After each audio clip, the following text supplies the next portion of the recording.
Well, joining me now to discuss the school performance figures released today is Professor Lindsay Paterson from the University of Edinburgh. Very good evening to you, Professor Paterson. Thanks for joining us. So we heard there the numbers have fallen since the year 2000, since devolution essentially. We'll come to the curriculum in a minute, but what's changed in terms of the structure of Scottish education in that time? Well, one of the striking things about Scotland is that very little has changed in structure in contrast, for example, to England, where a great deal has changed in structure. The main thing that's changed in Scotland is the curriculum, and we'll come on to that in a minute. But essentially, Scotland, a decade and a half ago, thought that its structure was fine, that there was nothing fundamental that had to change about the kinds of schools we have, the ways in which people move between schools, from primary to secondary, for example, or indeed, by and large, the structure of the examinations and so on. There's been reforms to that, but not fundamental change in the way there has been in other countries, including England. So looking at the curriculum, the introduction of the curriculum for excellence was a major change. John Swinney said today that the OECD says it's the right curriculum for Scotland. Do you think that's a universal opinion? Well, if I may say so, the Cabinet Secretary understandably was being somewhat selective in his quotation from that OECD report. They did indeed say that according to the policy consensus in Scotland it was the right change, but what they also crucially said was that the Scottish Government had not produced the data that would allow an objective evaluation of curriculum for excellence. The OECD said that repeatedly in the report, that the data simply had not been collected that would allow a proper evaluation in terms of Scottish data. What we have now, of course, today is the closest we're ever going to get to an evaluation of this curriculum for excellence. We have data from before it was introduced, and we now have two waves of data after 2012, but above all, the data from last year, 2015.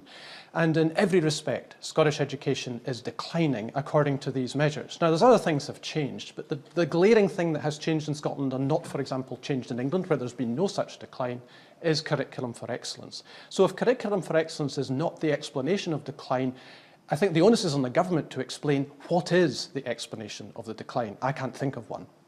And how do we make an assessment of its success? Are we looking at final exam results, the number of children going to university? It has to surely be beyond this test, which looks just at 15-year-olds. Well, indeed. The great strength of the PISA test is done to the highest possible standards. It's been a test that's been refined repeatedly since it was inaugurated in 2000, according to the best standards of statistical surveys internationally. It really is the best that can be done. It's gold standard.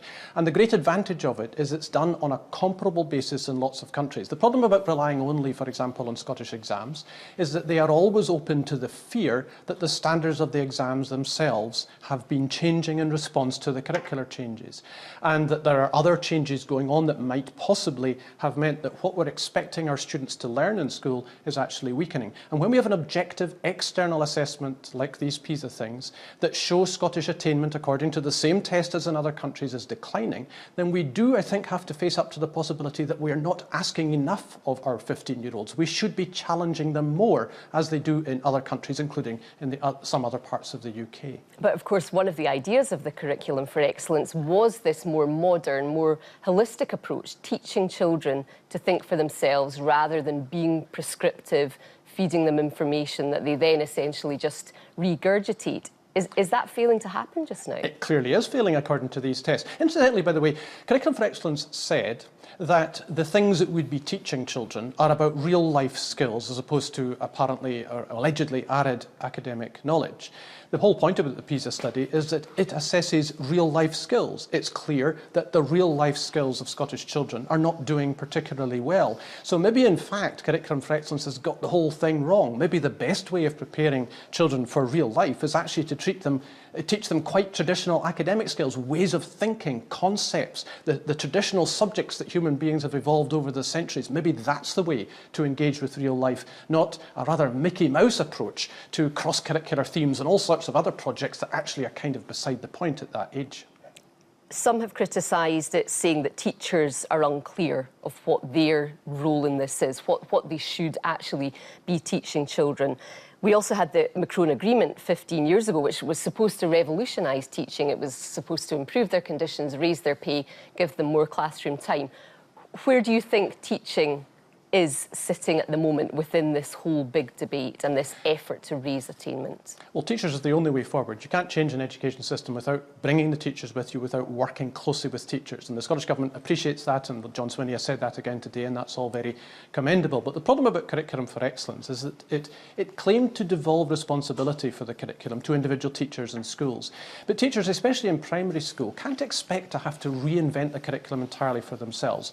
Understandably, therefore, they felt somewhat adrift. They felt as though they were not getting adequate help and support from the centre, from curriculum advisory bodies, for example. That's beginning to change, but it's changing only very slowly. And in the meantime, I think teachers still feel that the whole thing has been imposed upon them, that expectations of teachers have gone to unreasonable lengths, and then at the same time they're being held responsible for the failures of the children when they don't attain as highly as they should do.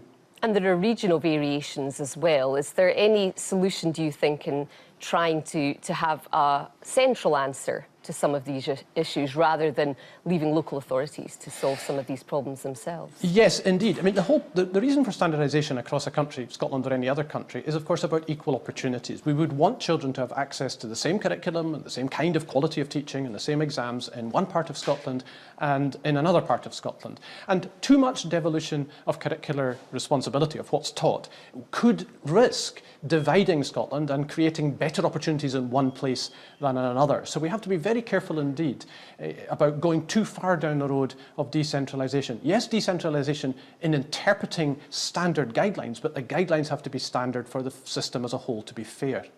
Professor Lindsay Paterson, thank you so much for joining us. Thank you.